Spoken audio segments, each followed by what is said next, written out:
On today's episode of Mass Musings, we interview current Studio M artist Michael Gill about his exhibition, The Grownups Keep Talking, Nobody Knows Why, which is on view through June 1st, 2022. Welcome to Mass Musings, a podcast where art and history come together, brought to you by the Massillon Museum.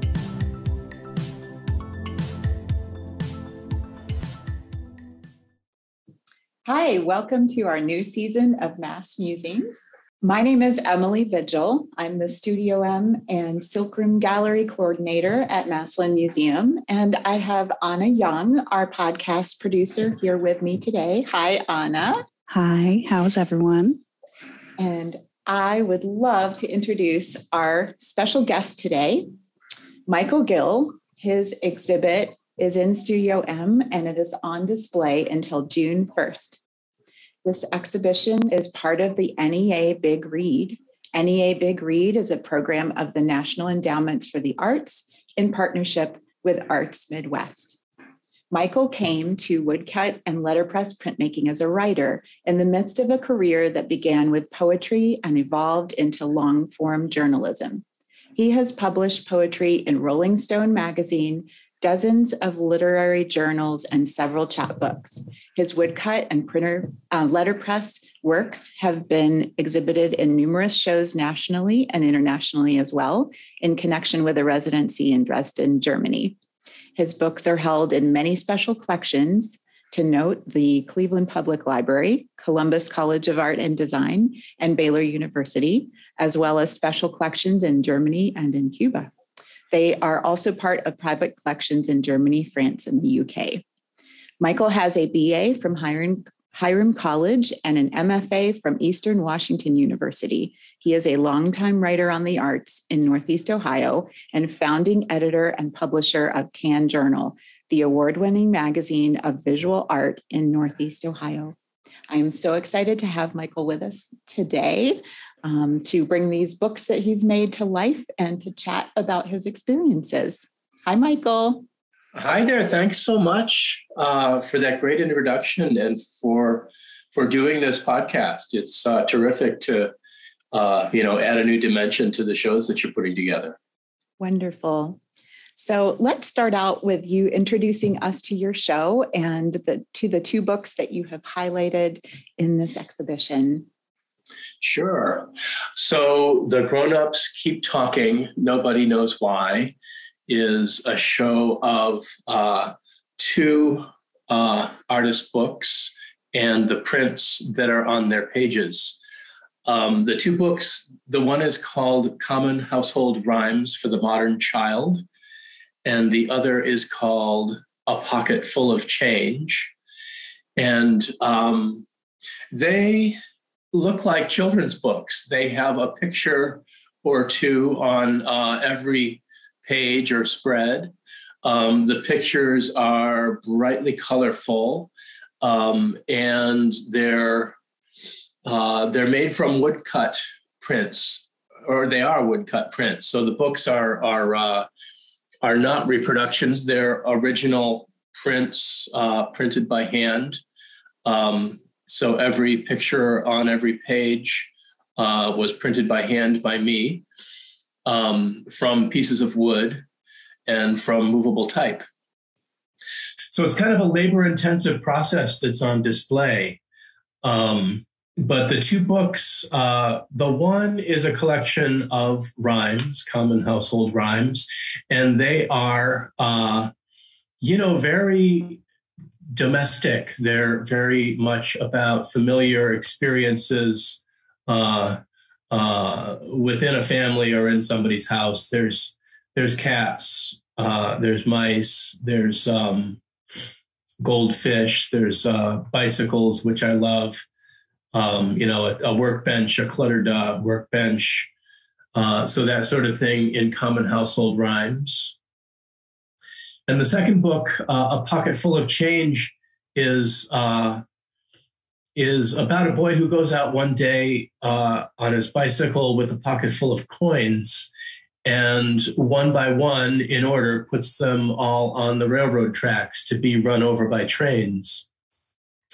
which is something I didn't do as a kid. But in writing something years ago, the idea came up, I guess, and it just slowly evolved, truly over years, into that idea. And working your way up through all the coins provides an arc to the story, because it becomes a little more expensive every time you move up, until the point that he's putting, quarters and half dollars and a silver dollar ultimately on the railroad track. So that's what they're about. And they're made with blocks of wood and movable type. Well, I love the way that when you walk in the gallery, you can see the prints on display. So you have the color and the visual of the illustrations that you've made in woodcut prints. But then you also have the books themselves that are and the invitation to pick them up and read them in that narrative form.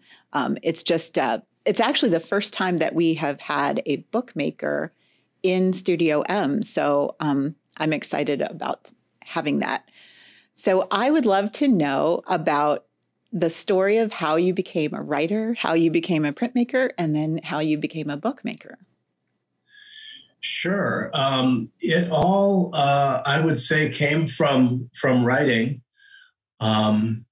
which I think I got some good feedback in high school that let me know that I was good at it. And I also enjoyed it. And as I did it more, I enjoyed it more. Through college, I mean, this was, I suppose, old fashioned even at the time, but through college, I wrote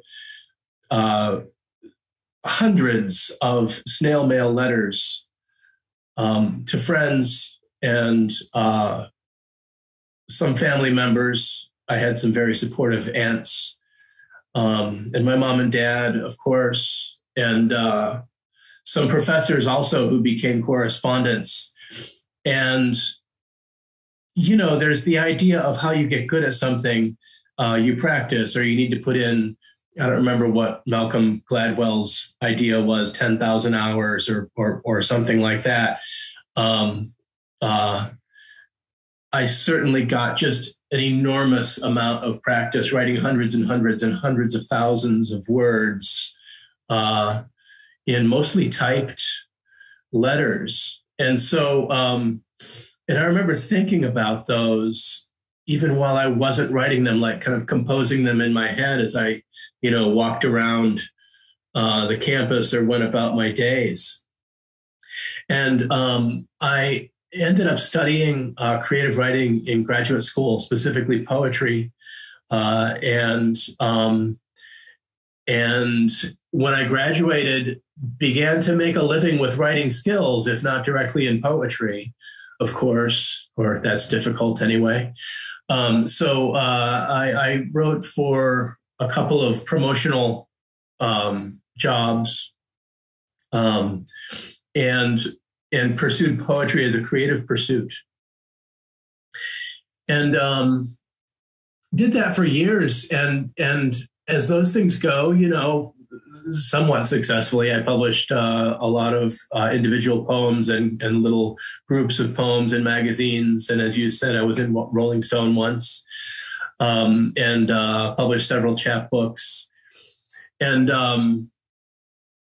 ultimately, I got a full-time writing job working in newspapers.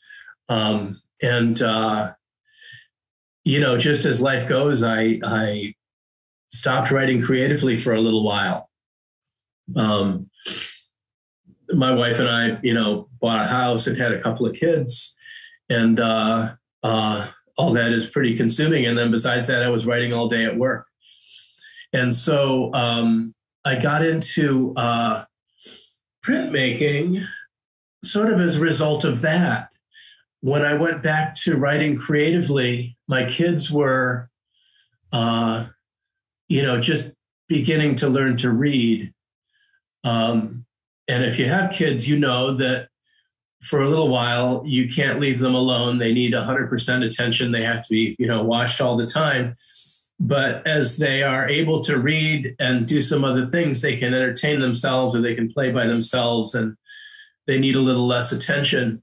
And that coincided with them learning to read and me having the time and energy to write in a creative way more in my off hours. And without, calculation, what came out was some stories and rhymes for my kids. And so, I've made things all my life, and I wanted to give these things to my kids, and I didn't want to photocopy them. I wanted to give them something, colorful and beautiful, and so the first way that came out was I went to a craft store and got some linoleum block and figured out how to transfer text onto the linoleum block and carve it in reverse and align a couple or three different blocks to print different colors. And I made a couple of books with linoleum blocks. And in that process, it just kept going from one idea or one opportunity to the next, and grew and grew. While I was working on that, I had some questions, in fact, specifically about solvent. How do you clean your blocks without damaging them and without damaging yourself, because solvents are somewhat hazardous. And at that time, I was the arts editor for the Cleveland Free Times, a newspaper that isn't around anymore. But my arts writer, maybe some of your audience might be familiar with Douglas Max Utter. He is an artist and a longtime critic, and he was the art critic for the Free Times while I was the arts editor. And I asked him, what can you tell me about cleaning my linoleum blocks? And Doug recommended that I go check out Zygote Press. So I went there and I got drawn in and took a class and cutting to the chase, sort of the rest is history. I really dove in at that point. The class that I took was it was a letterpress class. I don't remember exactly what it was called, but they have a great letterpress studio at Zygote Press with 2 or 3 Vandercook proofing presses. These are flatbed. They're shaped like a table with a roller on it, presses, and they're made for making proofs, for checking, for testing, for proofreading text. And so I learned how to use those. And in that class, there was one of my favorite printmakers, actually, Claudio Orso, who recommended that I try woodblock. And so, and I did and liked it, and we can talk about why, but that's sort of what took me to this process. And the very first block that I made, actually, for that class, is the lonely orange fish, the goldfish that appears in Common Household Rhymes, which you can see in this show. Wonderful. So I loved getting to hear about how it was almost as if you just put one foot in front of the other, and eventually you ended up with these beautiful hand-printed books. And I am so impressed that each one of them has an edition of 100, because I can't imagine just the detailed process to get everything right. Not only putting together the prints, but then, even binding the book many times, and what that was like. So I'm kind of curious, since you talked about making books for your own kids, when you were a child, did you ever make any books or comic strips? I know my kids like to draw and then write what they're drawing about. Yeah, I remember art classes when I was a kid. And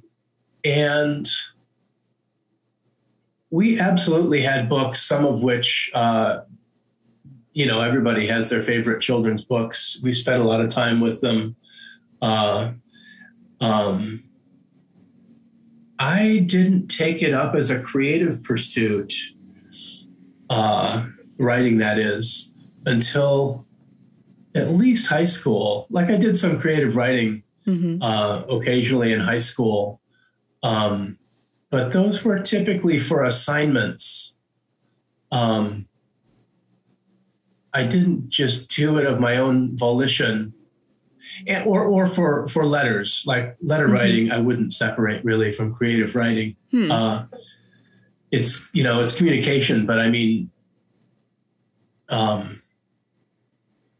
back in the day, it wasn't official or perfunctory or anything. It was live communication, and you were writing it down. And so you would invest some, energy and creativity in what you had to say. You're representing yourself to somebody that you care about.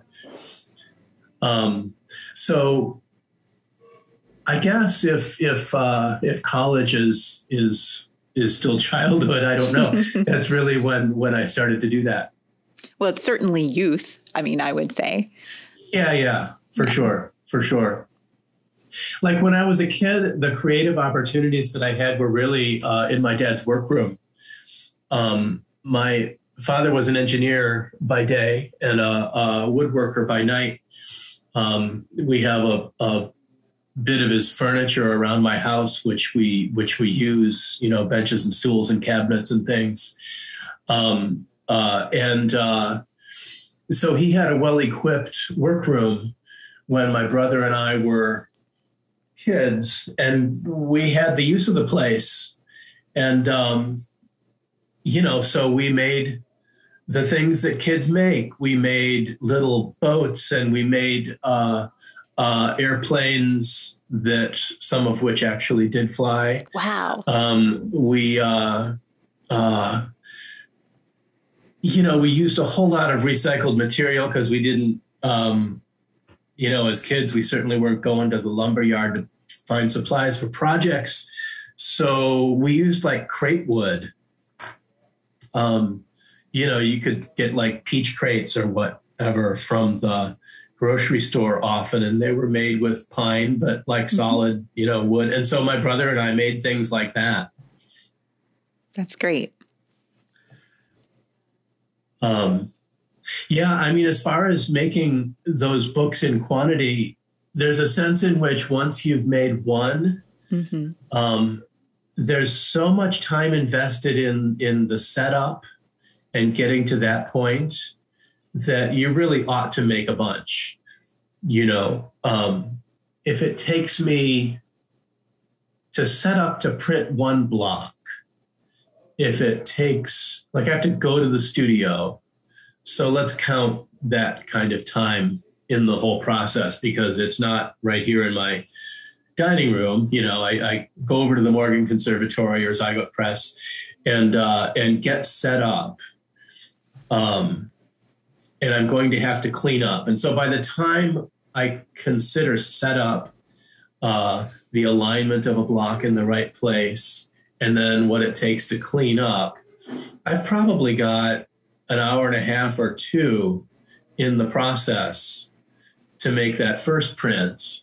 And if it takes me another hour and a half or so, instead of making one to make 100, then, that's what you do. And just by doing it over and over again, patience is a job skill. Well, Michael, so I'm wondering what your favorite part about making a book is.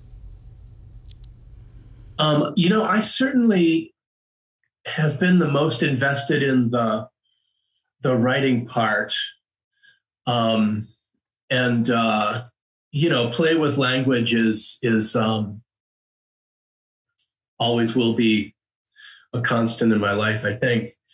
And that is the part that, I don't know if that takes me the longest or not, But just to wonder about that is really saying something, because it takes a huge amount of time to do the printing itself.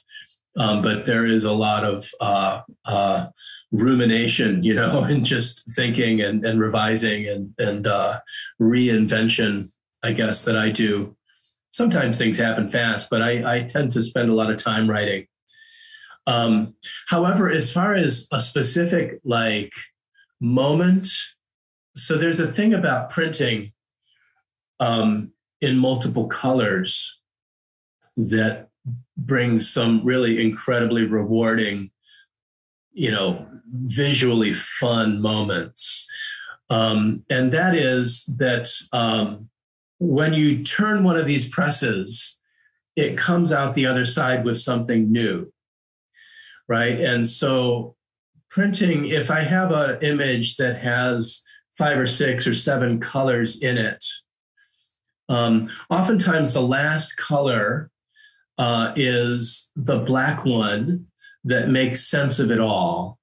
It's overprinted all the other colors and makes the pieces fall into place like a shelf, because the lines, connect the dots, so to speak, and define, the different fields and add details and so on. So in making one of those images, a given picture will go through the press as many times as there are blocks, because you print one block, one color at a time. And the first several of them will be individual blocks of color, whatever shape is carved, kind of floating on an empty page. And sometimes you can make sense of those, but oftentimes they just look like blocks of color on an empty page. And then you get to the point where that final block is printed over, and it's like a miracle occurs all of a sudden when that is aligned and you turn the handle and crank it over. You see first that page with those floating blocks, and then it goes around the cylinder of the press and comes out the other side, a complete picture. And that's just a great, dramatic, fun moment. That sounds just magic. I didn't have a chance to mention earlier, but I so appreciate the fact that when you had your reception for the exhibition, you also gave a printing demonstration showing the letterpress to your viewers and to our guests. And you also showed that prints of, the different colors and how adding the black at the end did bring everything together. And so the way you describe it, I can picture that moment where you're cranking it through the press and voila, there it is. And it's all together and it just comes to life. So I'm curious. It's just super fun. Yeah. I am curious about what comes first. And maybe it's different for each story or verse. Because I know you said you made the woodcut with the goldfish first. Yeah. In general, do you start with images or do you start with the writing? I have actually kind of before this moment always started with the writing. This moment, I mean, more like, this month or this several months. But prior to this, always the writing. For that goldfish, that was the first block I made, but that text had been complete before I made the block. I didn't realize that. Yeah, and that's all my background, just as a writer and the way I approached it. I was writing things and making books and starting with the text. The change is that in the process of having done that a few times, I'd just begun to experiment with printing effects and different things that happened while printing different types of wood. And you can see in that exhibit that I started to use oak grain for clouds. So oak has a very coarse grain, and with relief printing, it's so coarse that with relief printing, the lines of the grain are lower than the surface of the block of wood. And so when you roll ink on it, the ink doesn't go into those nooks and crannies of the grain. And when you print it, it creates the lines of the grain. You can print a piece of oak and it looks like the piece of wood. And so when I first saw that, I started to use that to make clouds in the sky. And you know, there's a number of images that you'll see in the exhibit that have that effect. And more recently, it struck me that it would be interesting to simply exploit that fact and use grain, wood grain, as graphic material in as many different ways as I could figure. And so similarly, you know, it can be used to make lines of, I don't know, you know, multiple kinds. Like certainly clouds are easy. Waves in the water are sort of an obvious example. If you find the right piece of wood where a curve of grain replicates a shoreline and the rhythm of the grain looks like the rhythm of waves as they go farther out into the water, you know, you can ink that in a graduated blue or green and make it look like the sea. Or turning the grain, you know, perpendicular so that the lines are vertical. You can use the repeated patterns of grain maybe to look like plants.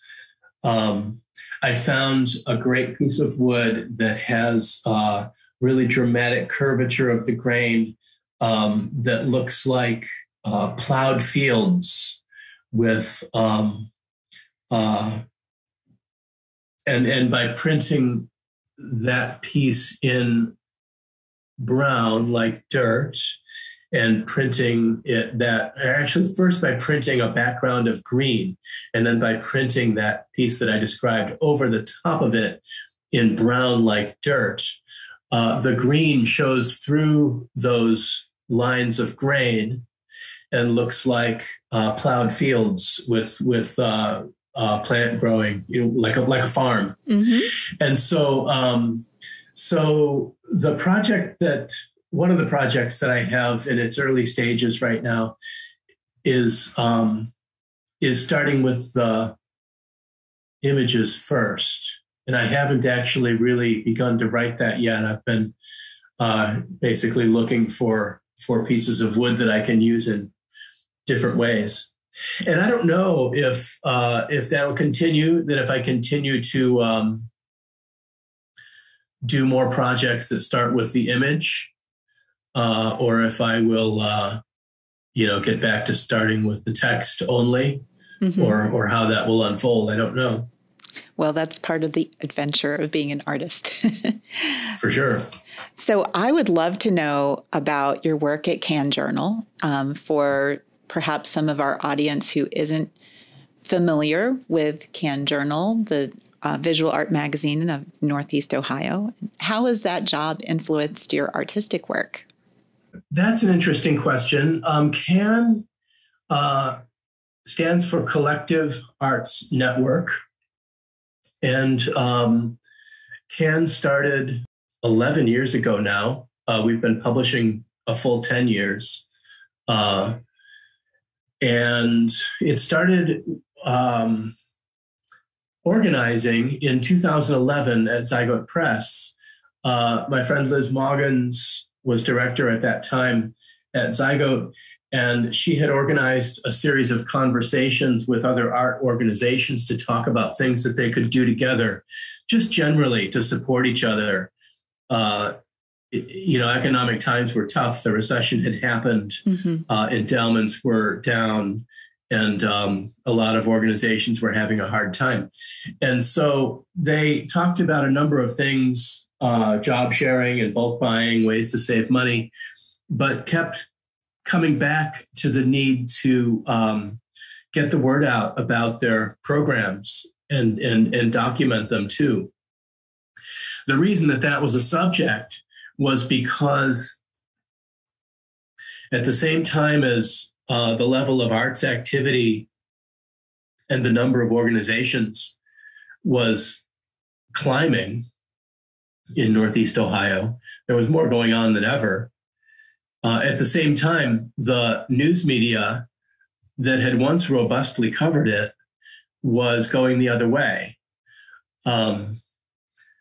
There were multiple magazines over the last, say for a period of 10 or 15 years, from about 1995 to about 2005 or 10, multiple magazines that had substantial coverage of art and the arts, plural. At that time, Cleveland had 2 and sometimes 3 alternative papers, the Free Times and the Scene, and there was a magazine called the Downtown Tab. They had 3 regional monthlies. There was Avenues, which was in partnership with public TV. There was Northern Ohio Live, and there was Cleveland Magazine.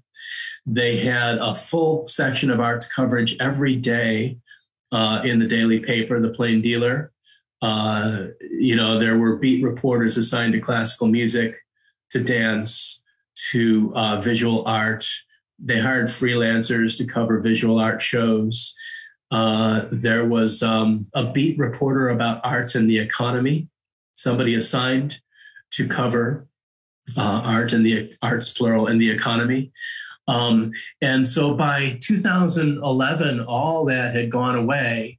There was a magazine called Angle, which thrived really for about 3 years or so. There was another called Artifact, which was regional from like Detroit to Buffalo, which thrived for maybe 3 years or so.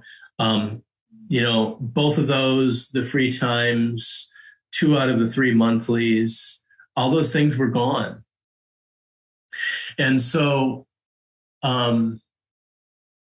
like so much public discussion, whether it be articles that people would share on social media, or whether it would be information that a radio announcer used to tell the audience about an event, all that depended on, like, it began with newspaper newsrooms and magazine newsrooms. Mm-hmm. And so since that was in such a state, there was so little coverage. These art organizations talking felt the need to promote themselves by putting out the word. And they conceived that if they all pitched in some money, they could collectively start or collectively, publish a gallery guide, basically, is what the first one was. And they hired me to edit that and do some writing for it, which I did. And because my own background was in arts journalism and some arts administration, and I had been at it for a long time, it struck me that a couple dozen organizations, it was 28 of them initially, mm-hmm. Pitching in $100 each, was remarkable in a number of ways. One, all those organizations together on the same project is incredible. 2, they're pitching in money, even if it's a tiny amount. Like for a nonprofit organization, $100 fee is not a lot. And so I took that idea and did follow-up interviews with the participating organizations and sort of reframed it and said, look, if you make a consistent commitment and do this quarterly and spend a little bit more money on it, like comparable to the amount of money that you spend making postcards for your shows, mm-hmm. for example, maybe even less than that, that they could create their own media outlet and not be dependent on, a publishing company owned by a venture capitalist or something, which is, what led to the demise to so much publishing. But so that idea went well, and it just began to grow and grow. And so Can Journal is printed quarterly. Every quarter has previews of shows from about 30 different Northeast Ohio galleries. And I hire writers to do interviews and artist profiles and to review shows. and do some reporting on issues. So we print quarterly, and it's online at canjournal.org. We've grown to add a weekly e-newsletter, which comes out every Tuesday, which lists the week's openings and artist talks and so on. We started 5-6 years ago, I think, with the support of the Ohio Arts Council and Cuyahoga Arts and Culture. And, we get some significant support from the Cleveland and the Gun Foundation as well, and from individuals. We started a weekly blog, which reviews shows. So that idea of grassroots collaboration among some galleries has grown into a reliable piece of like communications infrastructure for the visual art sector. That's Can Journal. That's so wonderful to hear about how much it has grown. And I moved here 13 years ago, and I know it's a big part of like me, seeing the art scene blossom has been sort of through Can Journal. And it's just, as you say, testament to that grassroots effort. And I think it's great. So thank you so much for the work that you have done there. It's just a great resource for all of us. Thanks so much. We'll keep doing it. Yeah. I'd like to hear just briefly about your residency in Dresden, Germany. Sure. For years, maybe 20 plus years, Zygote Press, with the support of the Ohio Arts Council and the city of Dresden, had an exchange with a similar organization in Dresden called the Graphic Werkstatt. And that is the graphic workplace, I think is a rough, maybe very rough translation of that. But Graphic Werkstatt is very similar to Zygote Press in that it's an art studio, or it's a studio to support artists with printmaking equipment and expertise. So they have lithography and intaglio presses, etching presses. They have a letterpress studio, and people who oversee each of those areas who are expert in those processes and show artists how to use them. And so this residency for a couple of decades brought 2 artists from Ohio to Dresden, and 2 artists from the Dresden area, Saxony, to Cleveland.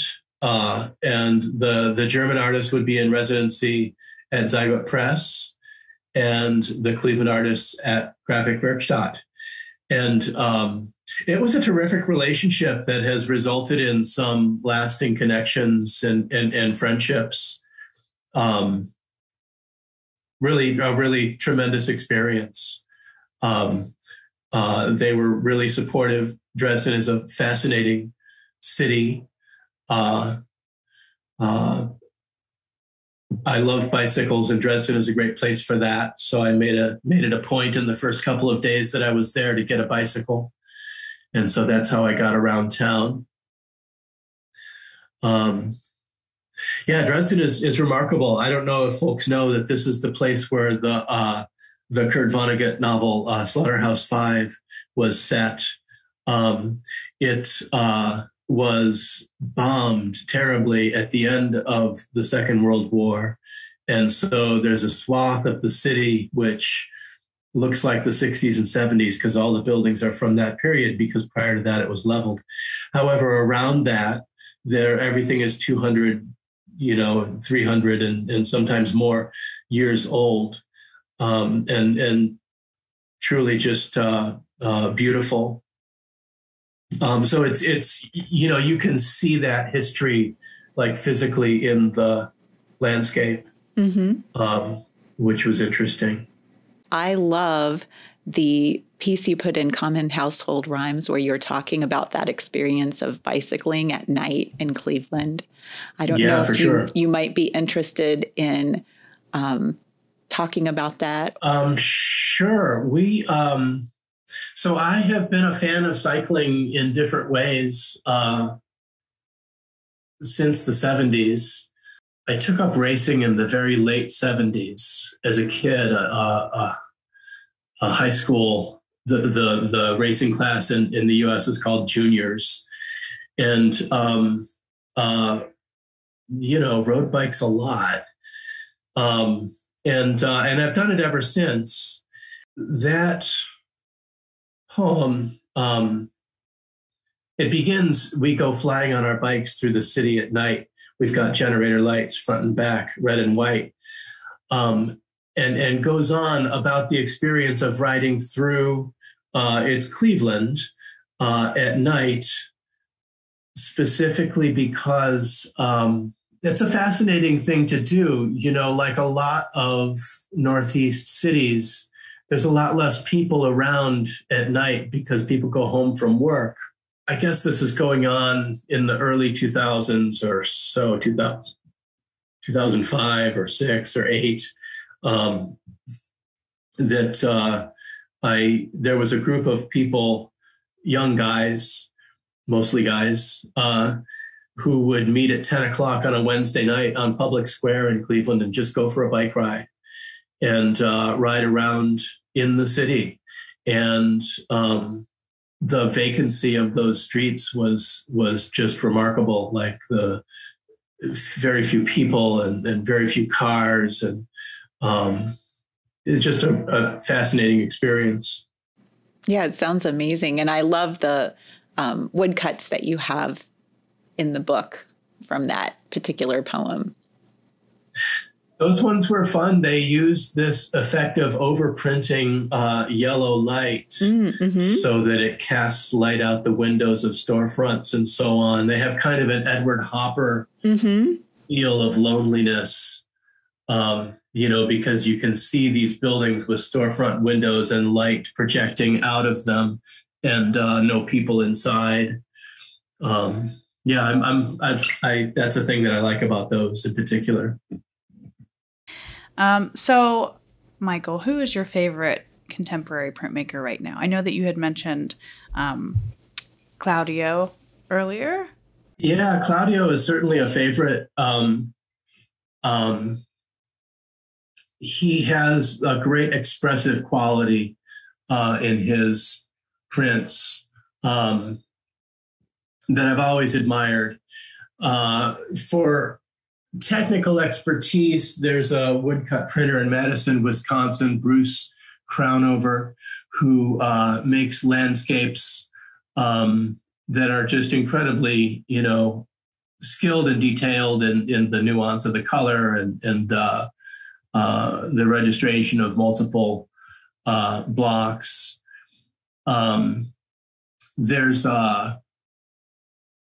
There's a wood engraver in town in Cleveland, Tom Shorgle, who I met first through his day job, which was at the Community Partnership for the Arts and Culture. He worked as an advocate, but his background was as a printmaker, and he had taken up wood engraving, which is like woodcut, but in woodcut, you're carving into what's called the plank side of the wood. So that is the side of a board where the grain runs along. In wood engraving, conversely, you carve into the end grain. And wood engraving blocks are very finely machined, very close grained. And the thing about that is that it's a hard wood block, but by carving into the end grain, you don't have to work with the linear quality of the grain. So grain causes you to have to sort of negotiate with the lines of the grain. And when you carve into the end, you don't have that. You can carve in any direction and get a good clean line. So that's what wood engravers do. And so Tom is a wood engraver, and for decades he's been making engravings, just traditional black ink engravings of bridges around Cleveland or around the region. And I've appreciated that practice for a long time. You know, there's got to be a million incredible wood block printers, and just so many doing beautiful work. That's exciting.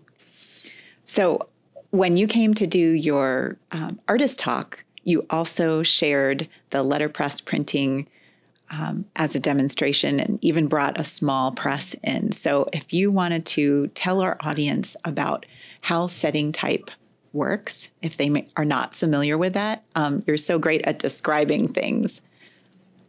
Some people not very much older than me, and probably some people even my age, actually have experienced doing this in school shop classes. When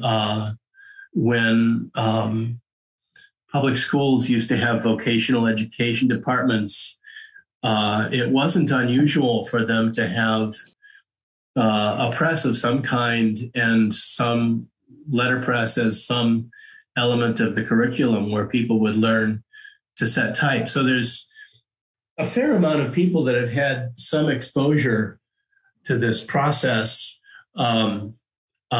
In the West, you know, Gutenberg gets credit for this idea, but it's really an older process in the East.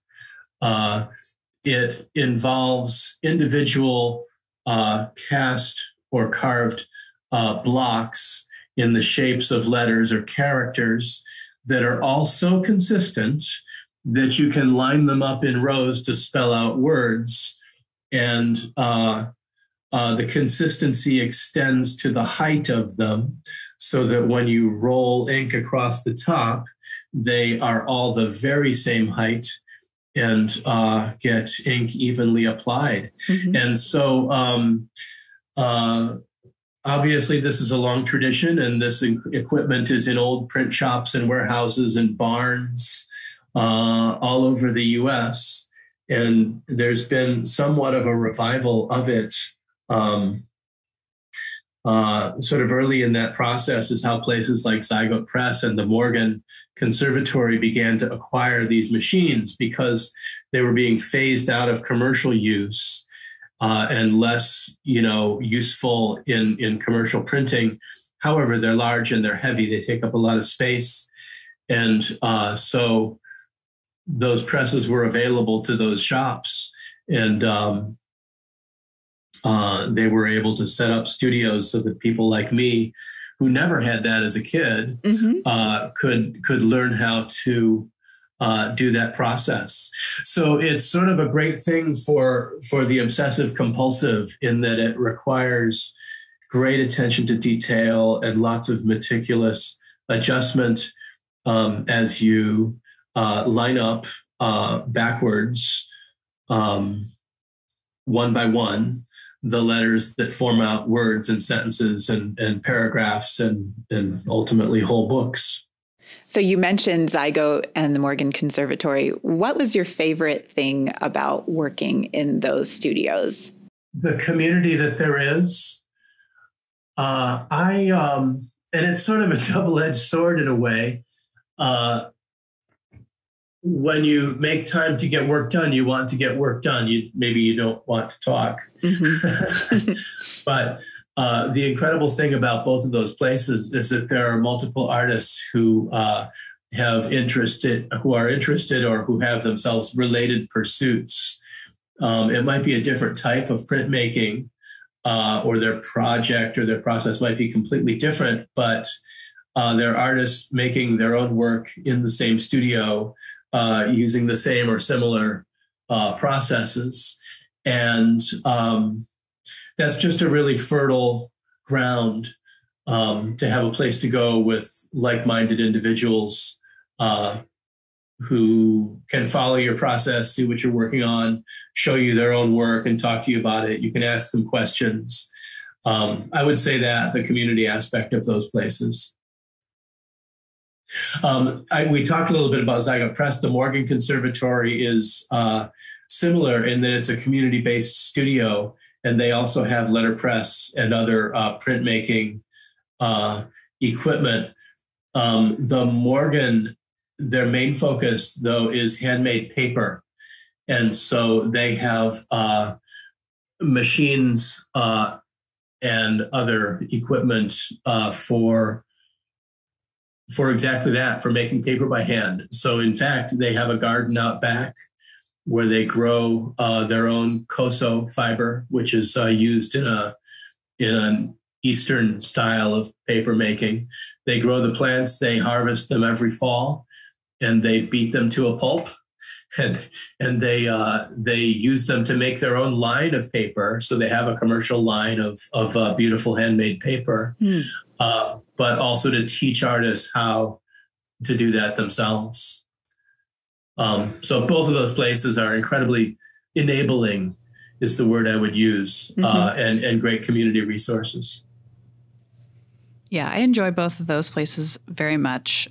Charles Beneke and Wee Chu actually took us up to both of those places while we were in school, and it was just a really fun, incredible time. So, yeah, I think in the community aspect of it, I think that's one of the most important things about the arts is having that community, because you just kind of feed off of everyone's energy. And when you're in those spaces, even though it might be your first time and you don't know anybody, you feel that positive, welcoming energy. So yeah.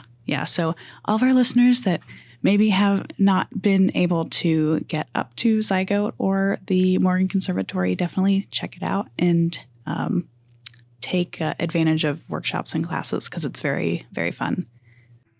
It's not a community shop, but I would also encourage people who are interested in letterpress to check out Canton Print and Press in Canton, where Letterpress Jess, has a press in her studio there, and a shop out front. I think that she's open on the first Friday art walk in Canton. And she has examples of letterpress and woodcut and linoleum block, different printmaking techniques, everything from greeting cards to posters, and different print-related products for sale. But she's got this great Chandler and Price press in the studio in the back room. So stop in there too. Are you planning on participating in the Mid-America Print Council conference this fall at all, Michael? That's a good question. I plan to be there. I was asked to be a part of an exhibit that I have to actually take action to make that happen. So that part of it is up in the air, but I'll certainly be there. That's at Kent State University in the fall. One of the other things that you have done here with us at the Massillon Museum, and part of your participation in the NEA Big Read, is that you came and read your books actually for the first time before an audience at the Massillon Public Library, which was wonderful. And one of the things you talked about that my kids enjoyed hearing was how your children made up superheroes for themselves when they were young. So I'm just curious if you ever had a superhero who you made up, or characters who you made up. Yeah, that's a good question. And I think that the answer is no. Oh, okay. I think that my own kids were way more advanced than me. Well, maybe you made them up. I mean, maybe when you were a parent, you kind of fostered that, and that was the outlet, it just came later in your life. Certainly something I learned from my kids. Mm-hmm. Yeah. My younger daughter was just intrigued with the idea of Clamboy. And so she's been going around the house, Yeah. Maybe you can tell was about hilarious that when he came up with that. So my family and my wife's family actually have had an annual clam bake in the fall for decades. And if you've ever done this, you know that in the end you have a whole bunch of empty clam shells laying around. And it's almost unavoidable that somebody, pick one of those up and make it open and close like a mouth, because the hinges are still intact and they're open, and you can make them chatter like an empty mouth. And so those were around, and my son was pretty young when this was going on. He had seen Spider-Man, and somehow conceived similarly Clamboy, who, like Spider-Man, he shot this restraining device out from a little hole in his wrist, but instead of spider webs, it was a stream of clams, and the clams would swarm all over the bad guy and pinch him until he was subdued.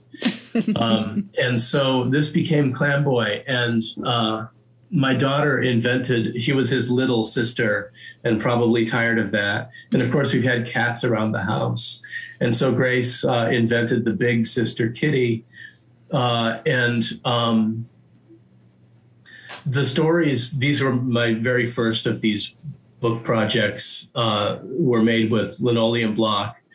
They're stories about picking up litter.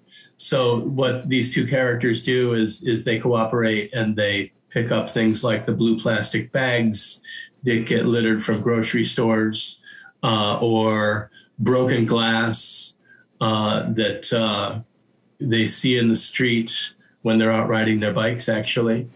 The clams in that case swarmed over the broken glass, and as if they were oysters, their magical juices turned the glass into pearls. I love it. I love it too. So anyway, those are those stories, and inspired by my kids' characters. That's great. Can you offer us any tantalizing clues about what your next book will be? So the next one, I had talked about that,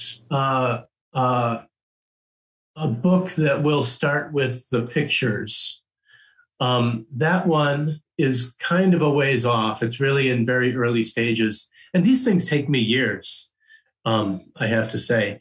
So sooner than that, though, I'm closing in on the end of a book called Momentum Like Diamonds. And it is about bicycling and including why cyclists run red lights. The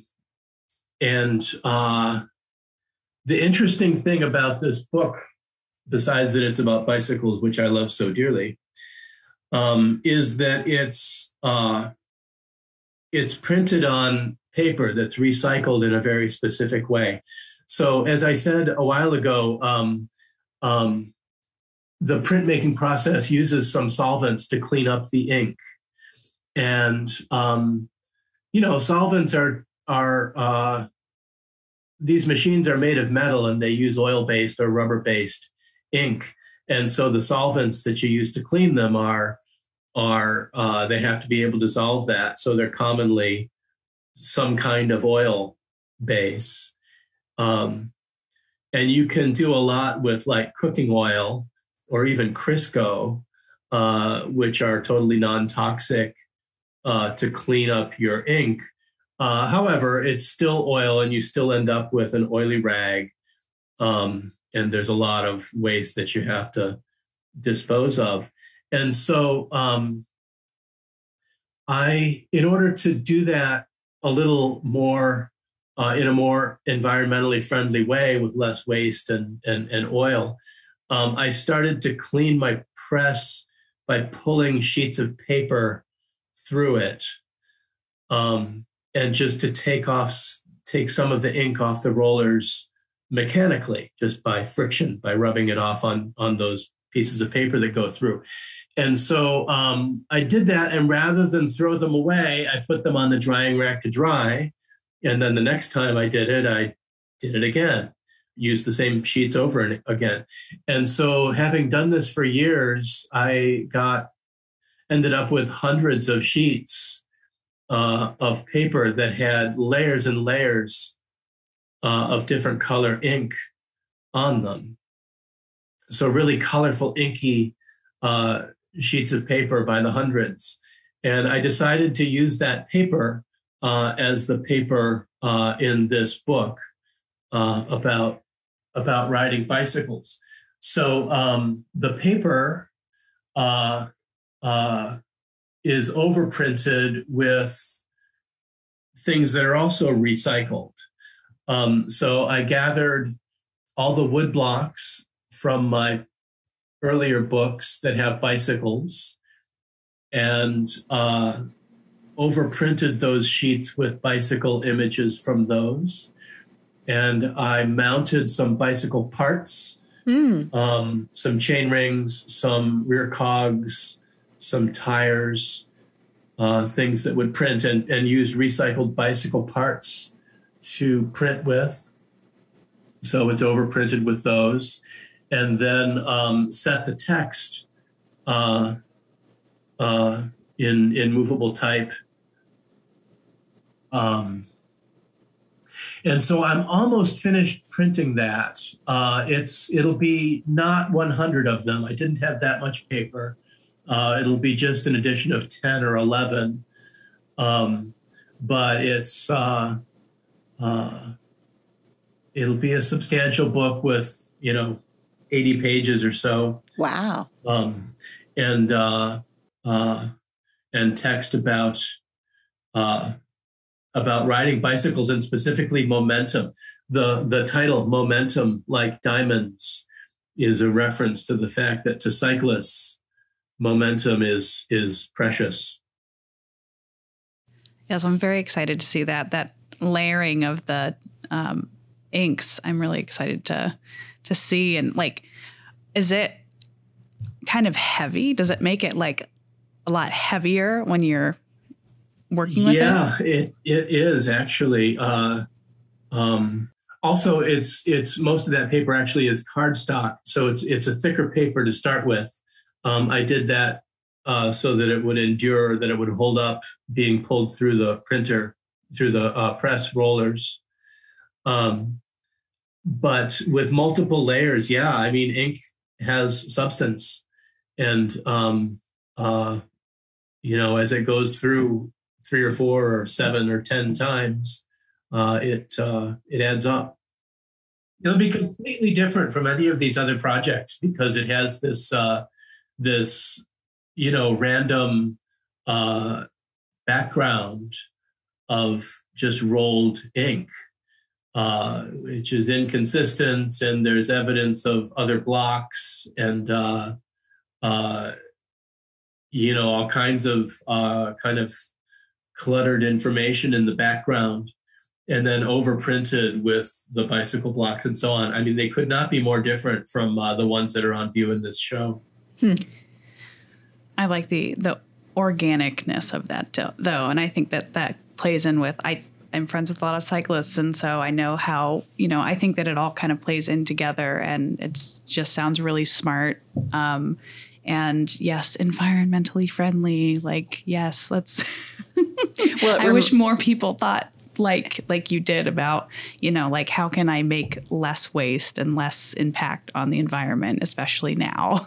I was thinking about when you were young and you said you used the wood from the peach crates, and you're kind of going back to that in a way. Yeah. I credit my mom with that kind of, use of available materials. Mm-hmm. She wouldn't have thought of it as recycling. She just would have thought of it as using available, solid, perfectly good material. Other than your own wonderful exhibition here at the Massillon Museum, have you been to any other exhibitions, whether Cleveland, Akron, Canton, Massillon, that really touched you or made you excited? For sure. As part of putting together Can Journal. I go to new art shows, sometimes 3 or 4 of them every Friday. And in between, revisit some of them if it's a show that I'm writing about. And so a great thing about Northeast Ohio is that there is a constant supply of new exhibits. Pretty recently, the Morgan Conservatory opened their annual juried show. This is a show focused on paper as a material, handmade paper specifically as a material. And in some cases, that's used as a surface to print or draw or paint on, like works on paper as people typically think of them. But sometimes it's used in completely different cast sculptural ways. And that show annually is impressive in the versatility of paper that it shows, the different ways that it can be used, how strong it can be, how malleable. It's really a remarkable material. And that show is up now. Recently down in Canton, I was at Patina Art Center to see a collage show by Paris Mackey called All the Pieces That Fit. That show is closed now, but I went specifically to see that because I'd seen his collage on social media. He cuts and tears magazines, especially old comic books, and uses them to make new art, mostly figurative, a lot of portraits, a lot of people that you'd recognize like heroes, sports heroes, musical heroes, some superheroes too, like Superman and others. So that was a good show. It's not there now, but at Patina Art Center in Canton. What else?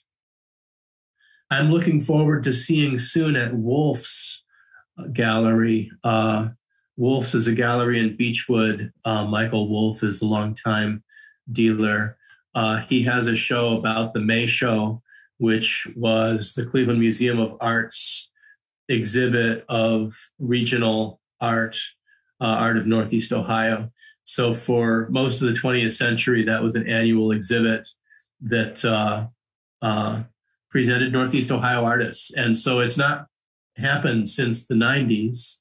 However, it still has enduring impact, and people, have documented work that's been in that show because those are Northeast Ohio artists whose work was chosen by curators at the Cleveland Museum of Art to be in that show, and that's kind of a mark of distinction.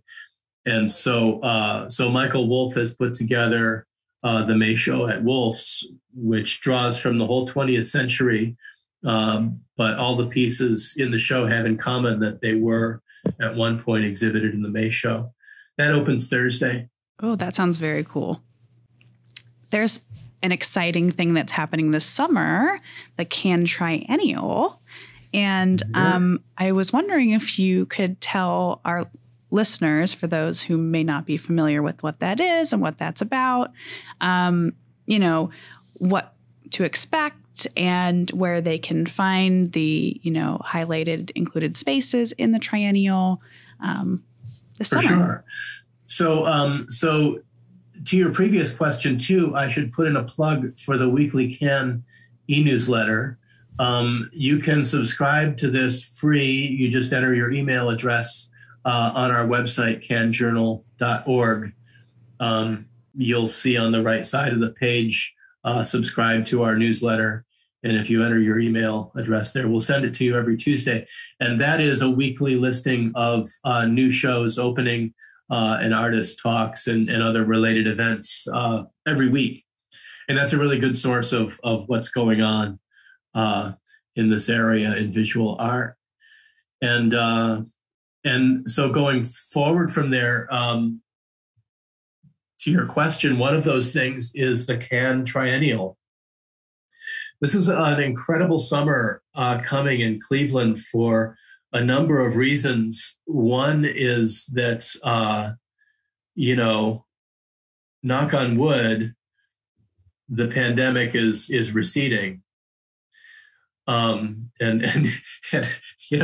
that there won't be setbacks, but I think that summertime, good weather, and the slowly increasing vaccination rate will make people more comfortable and make it safer for people to go and see shows. And the other reason or reasons that this is, I think, going to be a remarkable summer is that there are two art triennials happening in the Cleveland area this summer that happen, they're triennials, right? So in theory, every 3 years. This one was delayed a year by COVID, so it's 4 years since the last. But one of them is the Front Triennial. The Front Triennial is an international triennial for contemporary art in Cleveland. That's not the proper name, but that captures the gist of it. And Front is a collaboration among major institutions in Cleveland, including the Cleveland Museum of Art and MoCA and Transformer Station, Spaces, and several others, to bring together from around the world artists to create new exhibits, especially installations. And so there are venues and installations all over the city opening in mid-July that'll be on view until October 2nd, I believe. And this is a world-class event. It will truly draw art tourists and also, as I said, artists from around the world to make this work and to experience it. There's one example, if people are familiar with Cleveland's Public Square, you probably know the Old Stone Church. This is an iconic church with a great tall steeple on the north side of Cleveland's Public Square, directly across from the Terminal Tower. And directly behind the Old Stone Church is a big blank wall from another building. I think there are almost no windows, like there might be one row of windows from a stairwell up that blank wall, but it truly is a big blank backdrop for the Old Stone Church.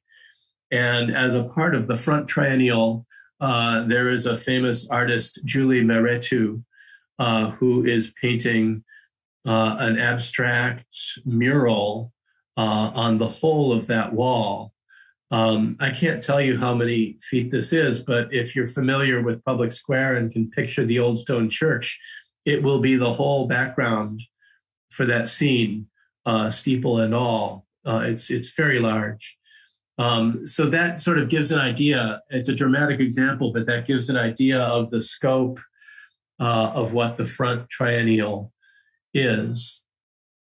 So in the first Front Triennial happened in 2018.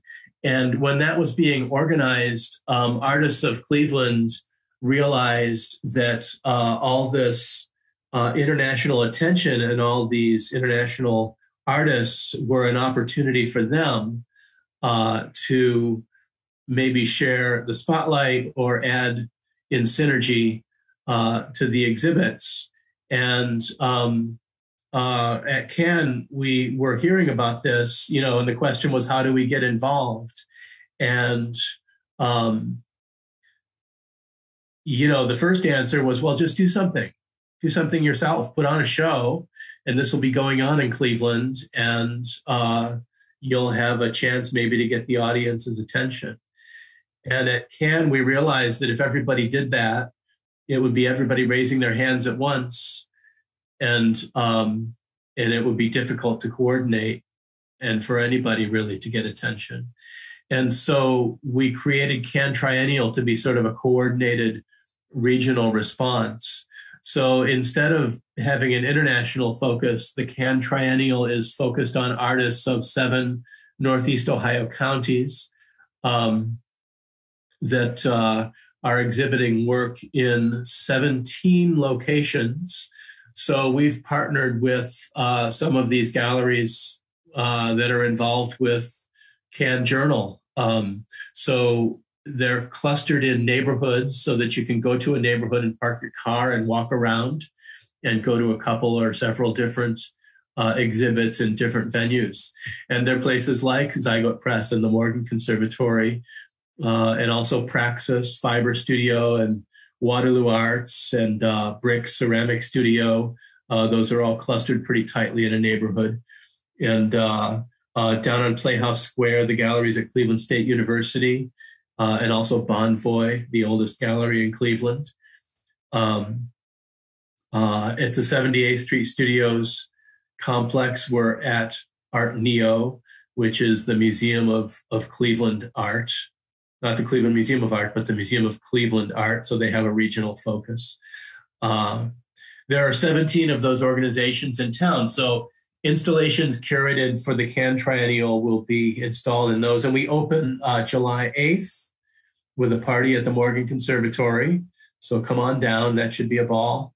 And it continues. All the exhibits will be open July 9th through August 31st.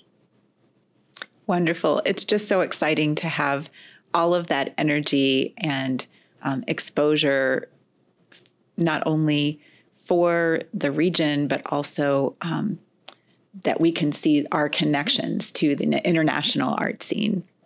So with that, I would like to warmly thank Michael. Thank you, Michael, for coming to share not only about your own work, but also about lots of things that are going on in the Northeast Ohio art scene.